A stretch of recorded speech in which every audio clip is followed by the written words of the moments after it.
Pharaoh's actually been like I've seen him at like top 8, sorry, top 3 actually. One of the when he had juniors, but like when he had junior tournaments. But like Oh yeah. I haven't really like outside of that. I haven't seen too much of him until like till the huge switch to online. I mean, before the quarantine though, he at the last Platinum Star monthly, I know he got a big win off of Boost. So we already knew right off the bat that this kid was going to be something big in the future, and that future is now the present because he's just made it this far in bracket. He's taking names. He beat FTD. Like, what else is he going to do? What else is there to prove that hasn't already been proven from this kid? He has what it takes to be a great player, and I wouldn't be surprised if we are to see him in a potential PR in the future. Maybe not this season. I don't know how the season's even going to play out due to the whole pandemic. But I do know one thing's for sure: if this kid keeps it up, there's only one place he's going to go, and that's in the PR. All right, so yeah, like it seems like he's really had a hard time trying to get like trying to maintain center stage and really land. Pokelam right now just kind of smothering all of his options and not letting him like breathe even remotely.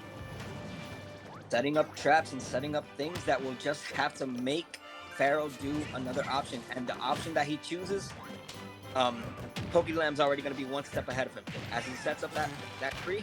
One thing that we got to keep in mind as well is that Villager has an out of shield option as well. That Nair is pretty good, like I mentioned before. Just like Yoshi's Nair, Villager's Nair is a good get off me to it. Whenever you feel like you're getting pressured, just hold your shield and Nair, and you are safe. And right now, at 140%, we could be saying goodbye to this first stock real soon from Pharaoh. But one thing that we are seeing here, there's no reason for Pokelam to approach. He's making and forcing Pharaoh to have to get in. Ooh! Wow. Alright. So Pokelam finally able to take that first stock, but like he is turning into that danger percent, like F up here, or even up here can definitely take the stock if Pharaoh can finally find his way in here. But looking really hard because like from what I've seen from Pharaoh is that he loves the egg camp in these zone, like playing other zone moves. I like that. He caught the roll. He knew exactly where he was going to go. That's just really good awareness from Pharaoh. And it goes to show you what he knows. Like, he already knows the setups. He knows exactly where his opponent may be at whatever time. But right now, Pokelam, exactly what I've been saying before. All he has to do is keep his spacing. Utilize all his projectiles, all his trapping tools, anything that he has to just keep Pharaoh at the corner or just force him to approach. And you see it's paying off right now as 117 is done already on Pharaoh's second stock.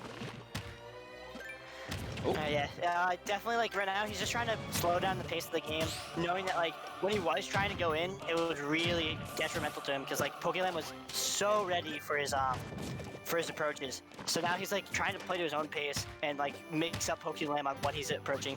He's just kind of sitting behind a tree right now, reading a good book. Yeah, he's just saying, you know what, it's almost summertime. Let me just start getting ready for what is to come later. As he pockets that egg. Oh, but I like the utilization. It's kind of like another get off me to it. You want to throw this egg at me? It's going to get thrown back at you. But once again, Pokelam just playing his game, making his opponent have to approach. And every time Pharaoh feels like he has an option, the tree will not seal the stock there. But every time that Pharaoh feels like he can get in, Pokelam just one step ahead of him. Once again, at death percent, anything can kill at this percent. Yeah, but speaking of anything that can kill, it's like Yoshi kind of in this can put Pokelam in like in the like a similar scenario. This character that does like so much airspeed that like one little opening could easily spell down. Yeah, but one thing that Pokelam's been doing in this game is making sure that he has no openings. And if Pharaoh is to have an opening, Pokelam's already going to have that covered. Because you see right there, he pulls out the Lloyd Rockets, but then right afterwards, he's ready to do those short hop fairs, and even a grab. He's been baiting that grab for so long because he already knew a backdoor was going to seal stock. And right there, it pays him dividends. Already 16% done of extra credit. All right. Yeah, he's really trying to figure out like any way to get in, but yeah, the Lloyd right there just really hurting him because like Yoshi's like few approach tools are like either off of mix-up or like his fair. So like he can mix up down and he can mix up there, and but like outside of that, he just has like maybe an egg to kind of keep you in shield or like a well-spaced fair. Yeah, right now, Pharaoh's just definitely struggling to get it in. Oh my goodness. He just went for the forward smash. What a hard read. Yeah, that was a hard read, definitely for sure. Coming from Pokelam, and a very risky option utilizing that egg roll in that scenario. Pharaoh, no reason to throw it out. Probably misinput. It happens, but he definitely has. This game seems to be more than done already. He has to bounce back coming into this game too. Yeah, but and also like a big thing about like Villager having tree out is he gets access to Axe, which is like a really fast, really strong kill option. Yeah. Too bad, like sadly he doesn't have a confirm into Axe anymore, but just the fact of like how much space his character can sure, like it's a great way to mix up like how he's kind of like zoning you out and dealing with you in neutral. Yeah, Use the double jump snap. Just waiting for Pharaoh to come back up and just get punished. But you know what? Pokelam, no reason to approach. He already knows his opponent has to get in, and all it takes is one hit of the axe. I believe. I think that was no, That was was down down tilt. Down tilt, right? Yeah. So can somebody explain to me what exactly Villager is doing when he down tilts? Like, what is he? He's like pulling something out of the ground. So like, do you know in like New Horizons how there's little like X's where you can dig? It's like that, or like he's like plucking like grass or something. So this man plucks grass and he sends you to the high heavens. That's what you're telling me. Yeah, that's pretty much it. Yeah, okay, that's Nintendo logic for you, but you know what? Good stuff right there. You saw the patience being such a virtue for Pharaoh. It's like he wanted to play kind of aggressive but passive at the same time. But Pokelam just wasn't allowing it. He said, if you want to get in my face, if you want to take this W, you're going to have to get in and find a way to beat my trapping game. Mm-hmm. And on game 2 we go.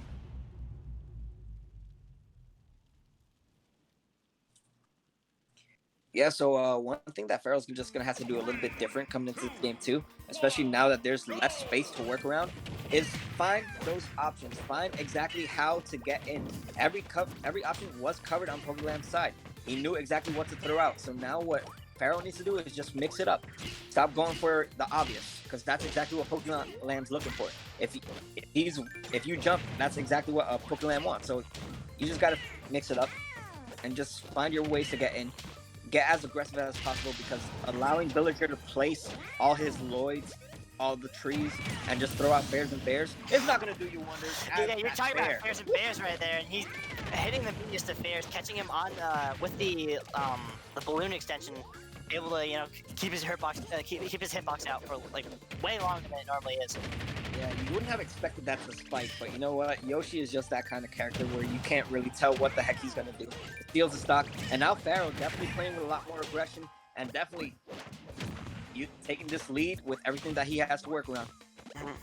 Definitely a good stage pick. Yeah, and like it was such a turn of events, because you're talking about like playing aggressive, and Pokelam literally just opened up Pharaoh and got like a quick 40 on top of like so much mix potential. Ooh. Wow, this is looking a lot different from the last game. The smaller stage is like he's able to kind of keep on top of Pokelam so much more easily. Yeah, and excuse me for my little hype reactions, but you know what? When you're a Yoshi man, you kind of have to respect all these spikes, anything that's being thrown out. This is good gameplay coming in from Pharaoh's side. He's definitely playing this game a lot more differently than he did in game 1, and it's paying him so much dividends already with a 2-stock lead to work around. But Pokelam, definitely known for making comebacks, definitely known for just coming out with the unorthodox plays as that steal the stock. Yeah, this is far from over. Like he's starting to get the tree set up. Doesn't quite get the wood from it, unfortunately, because there's a lot of stuff that you can do if you drop like a little wood piece. Right. But it's gonna be a lot of just like trying to find his spots and do the most like with his defensive play. Yeah, right now Pharaoh definitely holding his own, but this damage is already being racked up on Pokelam's side, 81 to 40%, and Pharaoh just going in. No remorse whatsoever. If you want to fight, you're going to have to bring it all on the table, says Pharaoh, as he has his 94 and then some done on Pokelam's final stock. Trying to get this edge guard. Ooh. Wow. Speaking Ooh. of finally getting the edge guard, what a phenomenal way to kind of get them. And like, I wanted to point this out earlier is that like he got off the way, like we saw him up B high, but because he immediately canceled his balloons with air dodge, he was able to fast fall the ledge and avoid Pharaoh's attempt at like ledge trapping him. Oh, and Wow. forward smash, I should say, will do it. Good stuff right there from Pharaoh. But good resiliency too from Pokelam. Like he just didn't show any signs of stopping. He said I'm gonna bring this back. Unfortunately, kind of lost a little early. Let's look at that first stock. I don't think that should have happened the way it did. I don't feel like yeah, he just upbeat way too far away from the ledge. So I guess all his jumps were taken, all his options were covered. Good stuff right there, and that's exactly what Pharaoh's gonna have to do going into game 3. If you want to beat your opponent, you're gonna have to take away what they're vulnerable in, and that's their recovery when they're going back on stage. Do not allow them to set up. In this case, Pokelam, only towards the end of that game 2 did you see him start setting up everything that he wanted to and getting that damage that he wanted, but it seemed to be a little bit too late. But now Battlefield. Interesting pick to Smash because like we definitely know that like Pharaoh's as a winner, Pharaoh's gonna get rid of PS2 because he lost in that stage, and probably gonna get rid of Town because like he really has been doing well in these bigger stages. But like that probably leaves FD, like at least one of the two open, depending on what his second ban was. It probably could have been Kalos. You just really don't want to give your opponent too much space to work around, especially like a character like Villager. So oh, but the recovery. Oh yeah, he's mashing for his life. Trying to get all the way up there. I feel like the animation kind of ended a little bit early to the point where Pokelam probably wouldn't may have back, but what do I know? Villager's recovery is pretty good in terms of just getting back up. It's even more insane when like you break both balloons. It's like, oh, I have edge guard in them, and he just like flies up in the air like another like 2 or 3 feet. That's the dumbest thing about his recovery. Yeah. Okay. But definitely speaking of like dumb situations right now, Pokelam just really in such a bad spot right now. What a great way to take the trade. Just knowing that like he can barely survive the Lloyd. Yeah, he's doing pretty good. Pharaoh's definitely holding his own. Definitely something we've been seeing in this game is just, aside from the aggression, is just the way he's recovering, the way he's getting back on stage, and not allowing Pokelam to set up what he wants to, especially at a death percent at this, like at 150. Ooh. Oh, trying to go for it all. It's Pharaoh. He's not giving up any of his aggressive play style, despite even being at those kill percents. And I feel like that's really benefited him. Whereas on that PS2 match, where like he'd try and back off when he was at kill percent, and like that didn't do him as much good as it's do like him going in as is now. Yeah. You're right now. Pharaoh with the lead, holding on his own right now, but one step ahead is Pharaoh. It's like he already knew exactly where he was gonna be. He threw the tree stump, thinking that it was gonna save him and protect him from edge guard. But you know what? Pharaoh did not care. He got back on his feet and said, "Fair." Yeah, he did a really good job just kind of keeping his head, like keeping a level head and just knowing where the hitbox could possibly be from the wood chip toss.